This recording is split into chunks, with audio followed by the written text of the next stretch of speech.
Sebuah negeri yang indah dan kaya akan budaya, namun kekuasaan imperialisme membuatnya terbagi menjadi dua.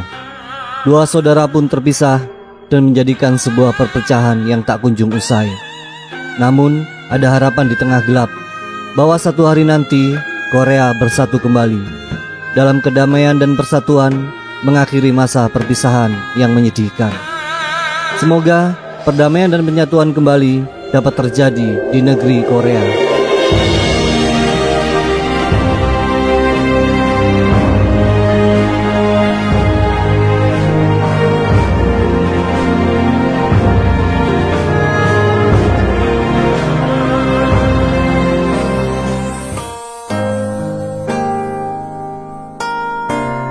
Siapa yang nggak tahu Korea? Pasti semua tahu kan? Apalagi sekarang ini budaya Korea telah mampu mempengaruhi dunia dengan segala keunikannya. Contohnya Korea Selatan. Budaya Korea Selatan telah mempengaruhi dunia dalam berbagai aspek, terutama dalam beberapa bidang. Contohnya adalah K-pop.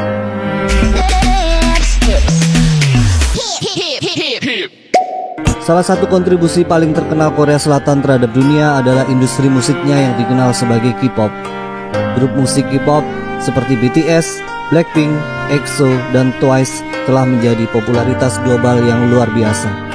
Mereka tidak hanya membawa musik Korea ke seluruh dunia, tetapi juga mempengaruhi gaya fashion, tarian, dan budaya populer lainnya. Sampai-sampai remaja Indonesia menjadi tidak normal apabila dihadapkan dengan grup musik ini.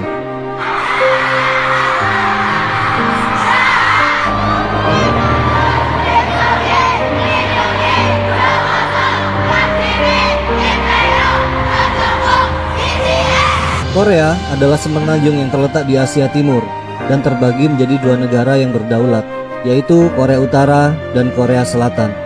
Sebenarnya, Korea adalah sebuah negeri yang unik dengan sejarah yang dipengaruhi oleh dinasti-dinasti kuno seperti dinasti Joseon dan dinasti Goguryeo, serta pengaruh dari budaya Cina. Pada abad ke-20, Korea merupakan daerah yang strategis dan bernilai ekonomis tinggi karena posisinya yang berdekatan dengan Tiongkok dan Jepang. Jepang yang telah menjalani serangkaian modernisasi terhadap restorasi Meiji yang terjadi pada 1868 mulai ingin memperluas kekuasaan imperialismenya. Mereka ingin menambah wilayah kekaisaran mereka, termasuk menguasai Korea. Di lain pihak, Rusia juga telah menjadi kekuatan dunia yang diperhitungkan dengan wilayah yang luas di Eropa Timur dan Asia Tengah. Rusia pun telah mengambil alih sebagian besar wilayah Manchuria di Tiongkok Utara yang membuat Jepang merasa terancam.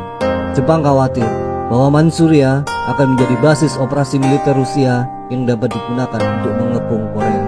Terjadilah persaingan antara pihak Jepang dan Rusia atas pengaruh wilayah di Asia Timur, terutama di Korea dan Manchuria. Korea menjadi poin fokus karena kedua negara ingin mengendalikan semenanjung ini. Awalnya, Jepang ingin membuat kesepakatan dengan menawarkan kendali atas Manchuria, Cina. Akan tetapi, Rusia menolak tawaran tersebut. Setelah gagal mendapatkan perjanjian yang menguntungkan dengan Rusia, Jepang mengirimkan sebuah ultimatum pada 31 Desember 1903, memutuskan hubungan diplomatik pada 6 Februari dan mulai menyerang 2 hari kemudian, tepatnya pada tanggal 8 Februari 1904. Titik awal perang ini dimulai dengan serangan Jepang terhadap pangkalan militer Rusia di Port Arthur, yang sekarang ini adalah wilayah Lusunkou di Tiongkok, yang terletak dekat dengan semenanjung Korea. Armada Jepang berlayar menuju Port Arthur yang dipimpin oleh Jenderal Togo Heihachiro. Jenderal Togo memulai peperangan dengan serangan torpedo secara mendadak pada kapal-kapal Rusia di Port Arthur.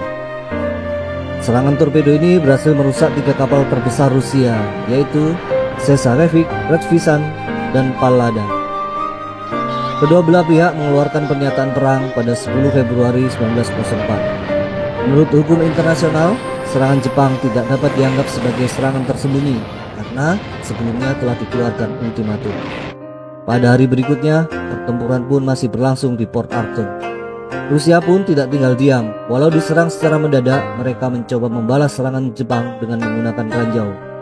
Serangan balik dari Rusia berhasil merusak 2 kapal perang Jepang. Kendati demikian, Jepang masih menunjukkan dominasinya di Port Arthur dan terus membombardir pelabuhan menggunakan senjata-senjata berat. pertempuran darat juga terjadi. Namun, serangan Jepang terhadap Rusia melalui darat gagal dan justru memakan banyak korban bagi pihak Jepang. Selama perang, semenanjung Korea menjadi medan pertempuran yang paling signifikan. Pasukan Jepang mengepung Port Arthur selama berbulan-bulan. Pengepungan ini berlangsung dari Juni 1904 hingga Januari 1905. Korban pun banyak berjatuhan di kedua belah pihak. Meskipun pertempuran sengit terjadi, Port Arthur akhirnya jatuh ke tangan Jepang. Demi mengakhiri perang, dilakukanlah penyepakatan perdamaian Portsmouth pada tahun 1905, diprakarsai oleh Presiden Amerika Serikat saat itu, yaitu Theodore Roosevelt. Theodore Roosevelt muncul sebagai mediator utama dalam perundingan perdamaian antara Rusia dan Jepang yang diadakan di Portsmouth, New Hampshire, Amerika Serikat.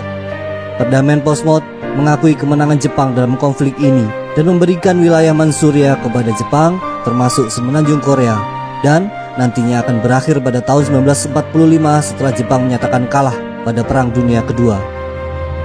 Semasa pendudukannya di Korea, Jepang terus mengkonsolidasi kendali atas Korea. Pada tahun 1910, Jepang secara resmi mengumumkan aneksasi Korea, dan semenanjung ini menjadi bagian dari Kekaisaran Jepang. Ini mengakhiri status Korea sebagai negara yang merdeka. Selama masa pendudukan, Jepang menerapkan kebijakan asimilasi yang keras di Korea. Mereka mencoba untuk menggantikan budaya, bahasa, dan identitas Korea dengan budaya Jepang. Bahasa Korea dilarang digunakan di sekolah, dan orang-orang Korea diharuskan mengadopsi nama-nama Jepang. Jadi, yang dulunya Park Ji-sung harus berganti menjadi Tanaka, Takada, Takeshi, atau apapun itu, asal jangan kakek Sugiono. Jepang juga secara ekstensif mengendalikan ekonomi Korea. Mereka menggunakan sumber daya alam dan tenaga kerja Korea dalam berkepentingan ekonomi Jepang. Industri dan pertanian Korea dieksploitasi, dan rakyat Korea menderita akibat kebijakan ekonomi yang tidak menguntungkan mereka. Meskipun dihadapkan pada penindasan yang keras, terjadi berbagai bentuk perlawanan dan pemberontakan di Korea selama masa pendudukan. Beberapa dari mereka melibatkan gerakan kemerdekaan seperti gerakan 1 Maret 1919 yang merupakan protes besar-besaran terhadap pendudukan Jepang. Masa pendudukan Jepang di Korea berakhir pada tahun 1945 setelah kekalahan Jepang dalam Perang Dunia Kedua. Setelah Hiroshima dan Nagasaki dibom atom oleh Sekutu, Jepang menyerah kepada Sekutu pada bulan Agustus 1945.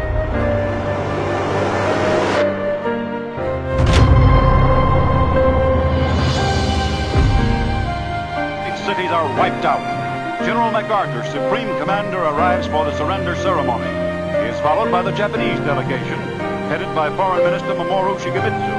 Japanese Foreign Minister Shigemitsu is the first to sign in behalf of the Emperor of Japan. Sebelum penyerahan Jepang, pada konferensi Potsdam di Jerman yang berlangsung dari 17 Juli hingga 2 Agustus 1945, Presiden Amerika Serikat Harry Truman, Perdana Menteri Britania Raya Winston Churchill, dan pemimpin Uni Soviet Joseph Stalin membahas rencana pembagian Jepang dan wilayah pendudukan Jepang di Asia setelah kekalahan Jepang dalam Perang Dunia Kedua. Salah satu hasil dari konferensi Potsdam adalah kesepakatan untuk membagi Korea menjadi 2 zona pendudukan, yaitu zona utara yang ditempati oleh pasukan Uni Soviet dan zona selatan yang ditempati oleh pasukan Amerika Serikat. Garis lintang 38 derajat utara telah digunakan sebagai garis pemisah antara kedua zona ini. Setelah Perang Dunia Kedua selesai, pada tahun 1947 hingga 1991 terjadi apa yang dikenal dengan Perang Dingin. Perang Dingin adalah konflik ideologis dan geopolitik antara blok barat yang dipimpin oleh Amerika Serikat dan blok timur yang dipimpin oleh Uni Soviet. Selama Perang Dingin, ideologi menjadi faktor penting dalam mempengaruhi kebijakan dan perkembangan di seluruh dunia. Salah satu dampak yang paling signifikan dari Perang Dingin adalah pembagian Korea menjadi 2 negara yang terpisah, yaitu Korea Utara dan Korea Selatan. Korea Utara di bawah kepemimpinan Kim Il-sung mengadopsi ideologi komunis yang dipengaruhi oleh Uni Soviet, sedangkan Korea Selatan yang diperintahkan oleh Syngman Rhee yang mendukung ideologi demokratis dan kapitalis yang dipengaruhi oleh Amerika Serikat. Hal ini menciptakan polarisasi ideologis antara kedua Korea dan menjadikan akar penyebab konflik yang mengarah pada perang saudara. Puncaknya, pada tahun 1950, Korea Utara menyerang Korea Selatan yang memicu perang saudara yang dikenal dengan Perang Korea. Konflik ini adalah salah satu titik puncak dari ketegangan antara blok barat dan blok timur dalam Perang Dingin. Amerika Serikat dan negara-negara barat mendukung Korea Selatan, sedangkan Uni Soviet dan Tiongkok mendukung Korea Utara. Perang berlangsung hingga tahun 1953 dan berakhir dengan gencatan senjata, bukanlah perjanjian perdamaian yang sebenarnya, dan berdampak pada sejarah modern Korea hingga saat ini.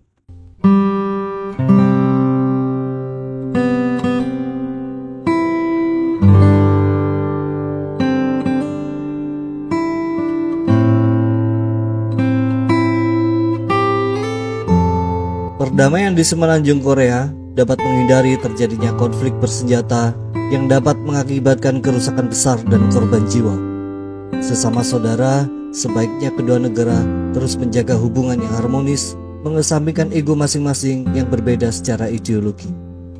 Ketidakstabilan keamanan di Korea dapat mempengaruhi negara-negara tetangganya seperti Tiongkok, Jepang, dan Rusia, serta menciptakan ketegangan dalam hubungan region. Untungnya, dewasa ini kedua negara telah menunjukkan tanda-tanda perdamaian walaupun masih dalam hal yang tersirat dan belum tersurat. Selama tahun 2018, Moon Jae-in dan Kim Jong-un bertemu sebanyak 3 kali yang semuanya menarik perhatian dunia. Ini menciptakan atmosfer yang lebih positif dan menurunkan ketegangan di semenanjung Korea.